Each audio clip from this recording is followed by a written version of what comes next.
Man, Noah, great to see you. It You too. seems like, and through the pandemic, we were just talking about, it's odd to be, actually having a closed discussion with somebody with everything that's gone on in the past couple of years. And it seems, like your interviews just kind of stop in, 2019, 2020. Yeah. Saw the KEXP stuff. Absolutely stunning. Thanks. And we discovered you by, being quarantined at home and, spending all that time just, what are we going to do tonight on a Saturday night but hang out and surf YouTube videos and check out new music, and got your album Lover from the label and started playing Older, and then I also got the version of Send the Rain from the Cardinal Sessions. It was absolutely magical. Thanks. So wanted to touch base on that in a little bit. Anyways, I'm here with Noah Gundersen. Congratulations on everything, by the way, and it's nice to see you back in action. Yeah. I noticed on your tour itinerary you're doing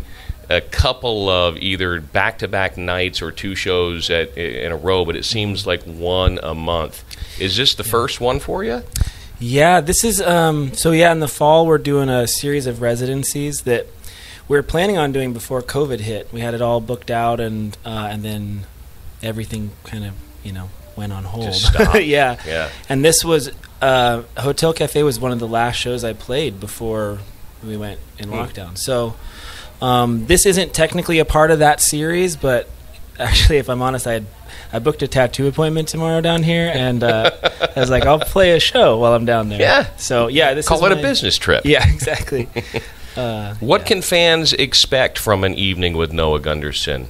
Well, the shows in the fall, I'll be doing, the first night will be a series of songs from some older records, and the second night will be the last couple records, and then I'll be playing some new songs too, probably on both sets, and then some cities we've added a third night, and that will just kind of be a grab bag of whatever I have left to play. Yeah, no doubt. So has the pandemic been a help or a hindrance for you? Because it seems like, watching some of your prior videos, occasionally I see a bit of self-criticalness about, am I really doing the right thing that really, truly represents where my head is at right now? Yeah. And you're such a chameleon, and every time I see you, it's long hair, it's the bleached hair, it's something different. Has the pandemic helped, or did it hurt that inspiration process and the songwriting process? Man, the pandemic was such a... it was so hard in so many ways, obviously, for the industry, and to stop doing something. I hadn't taken a break like this in maybe 10 years. Wow. Yeah. And so the analogy I've used when I talk about is in Coyote and Roadrunner, when the Coyote runs off the edge and his legs are still spinning in the air. That was definitely the first couple months. Yeah. But I just wrote a lot of music in those first couple months. Okay. Kind of just had all this nervous energy, and I needed to do something. But my so when COVID hit, I had this place up in Deming, Washington, which is outside of Bellingham. It's about 2 hours north of Seattle. Okay.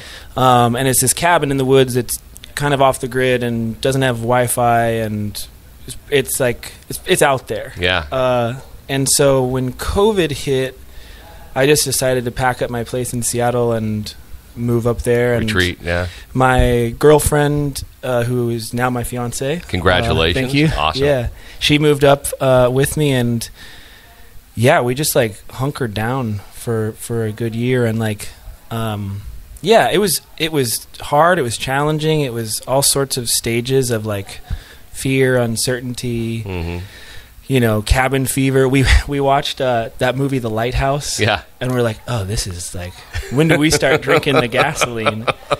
But it was really good, man. In so many ways, it a lot of shit kind of caught up to me that I'd been kind of pushing back for. Just been on the move for so long. Yeah. So I wrote a lot of music, and I think I learned some shit about myself. Right. Yeah, just from slowing down. My wife remarked that some of your earlier material, she almost got a bit of a religious kind of sense, certainly talking about religion. And, I understand you were a fan of some of the Christian rock as a younger man, and I was I was in a Christian prog rock metal band called Paradox. It was signed to Star Song from back in Texas back in the day. Tell me about your love of Christian rock, and then, do you still look for those bands that have kind of a positive message, or? Well, I think I look for. I don't really listen to a lot of like traditional, religious music anymore. Right.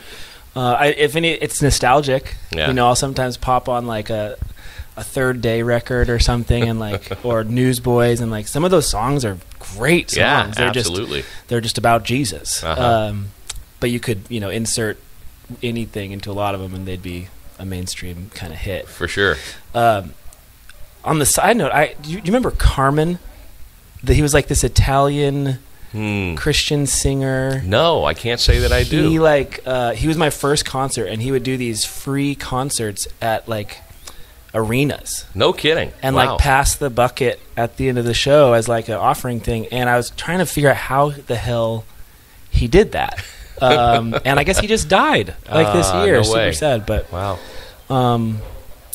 But yeah, it's not really that's not really the music I listen to so much anymore. But I do I have a sense of nostalgia around it when I do. Yeah. Now with Abby and Johnny, your brother and sister, and growing up in what I could imagine was a somewhat conservative household as the oldest of 8. Mm-hmm. The oldest of 5 biological, 3 adopted. Did your research. How much were you expected to be responsible for the siblings? Did you have a lot of weight on your shoulders to be the ultimate example? And again, it seems like you and your brother and sister have such amazing chemistry together. Yeah. Man, I don't know if I felt like a sense of responsibility. I was definitely like the guinea pig. Yeah. Because, I was the oldest, and my folks were figuring out how to raise a kid. For sure.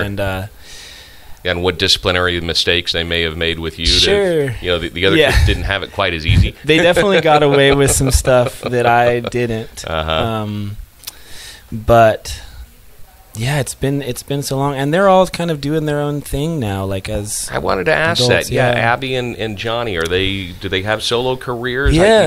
I honestly have not really searched out for them. Yeah. But I love the stuff that I've seen you guys do together. Yeah. So Johnny is an incredible songwriter, drummer. He has a record that he's working on, and the moniker he's going under, I think, is Johnny G and the Music Factory. Okay, I'll have to make note of that. Yeah. Make note of that. And then Abby has her own solo instrumental music that she makes, and she does a lot of recording on people's records. Okay, so she's a phenomenal singer too. Yeah, and a really great string arranger. Mm-hmm. So that's what she does full time at home. Yeah. And I notice that when you look at Abby in performance videos, immediately you guys both just brighten up. There's a smile. There's some type of a connection. How much has she meant with you and collaborating and offering ideas and helping you as a songwriter? Quite a bit, or do you pretty much come up with everything and then she puts her flair on it? She kind of more adds her flavor to the end. A lot of the way I write songs is it's obviously pretty personal. Mm-hmm. So I've tried some collaborating with songwriting. It's just never really worked for me. Yeah. She just she has just such a great intuition for melody. Mm-hmm. That I just kind of here's the song, do what you like, put and your it's coloring in. Great, yeah. And I understand your dad played piano almost consistently growing up. Was the whole family musical? Your mother into music as well? Instruments always around? Or was there a pressure you must learn piano? I did have to learn piano. My piano teacher's name was Mrs. Music. No way. That was literally her name. Yeah. And I was I had to go to piano lessons when I was I think I started, I was 9 or 10. I think 9, yeah. And then I hated it. I think I was ADHD as a kid, or ADD, and just didn't know it. Mm-hmm. I hated sitting down and having to learn the things, but I would spend a lot of time just kind of messing around, and my mom would she'd have the egg timer that she'd set for an hour, set it on top of the piano, and then like if she didn't hear me practicing like the things for too long, she'd like yell down at me. Yeah. But wow. Yeah, you've got a very genuine kind of organic presence. And like I had mentioned earlier, I've noticed some questioning if you're going down the right path musically. What do you think is the next evolution of what you're doing? Are you sticking with more of the folk stuff or kind of the ambient pseudo-rock stuff? Or what's going to be next for you on the musical texture? Well, we do have a record that's coming out later this year. That's it's like a quarantine record. So a lot of it was I would just write the songs, and I'm not super technologically savvy when it comes to like home recording stuff, so I would just record them on my phone, send like the audio from the piano and then from my vocal to my producer Andy Park, and then he would like build sounds around it in his studio in quarantine, and I'd send it back. And so we kind of did this sort of like postal service type of thing. Okay. But it doesn't sound like the postal service. I just mean like the method of like doing that, which was great and like super collaborative and really just an exercise in trust. And I'm feeling like I'm at this place now where I don't need to like just micromanage everything. I have some really great collaborators, and if I write the bones and then they'll add stuff to it. And so this next one's like it's maybe a little more, it's funny to say more introspective because I think all my stuff's pretty introspective. For sure. But had a lot of time to think about stuff. You mentioned collaborations. You have collaborated with Phoebe Bridgers. You did some stuff with, which was dynamite. If you could collaborate with anybody, a current musician or maybe a classic musician right now, and it was your pick, who would inspire you the most to maybe try and do a collaboration with? I think my fiance just asked me this the other day, and it would be Peter Gabriel or Kate Bush. Yeah. I love them. Peter Gabriel's just been a huge inspiration for me. He's never really fit in a pocket anywhere. Are you a Justin Furstenfeld fan from Blue October? Oh, I have heard some Blue October stuff. Yeah, he's very much on that Peter Gabriel kind of thing. Does he have that solo piano record? Oh, I don't know. Maybe. I mean, he plays everything, so that would not surprise me in the slightest. I know he's out doing like a storytelling tour right now. Cool. Kind of like you are, just an evening with Justin. So cool. I'll have to listen to more of his stuff. Okay, so I once heard you say the line, the organicness of mortality, which got me thinking about, the organicness of mortality. Tell me more about your views on what happens after this. Do you think about it often? Do you just think once we're done, we're done? Or do you think there is a higher consciousness that we travel to, or an energy that goes somewhere else? You've, I'm sure, thought about that a bit, yeah? I used to. Yeah? Not as much anymore? No, not so much anymore. Man, I have no idea where we go when we die. That's the only honest answer I can give. That's great. Yeah, I can appreciate that. In today's political and social climate, oh boy, there's a lot of misinformation.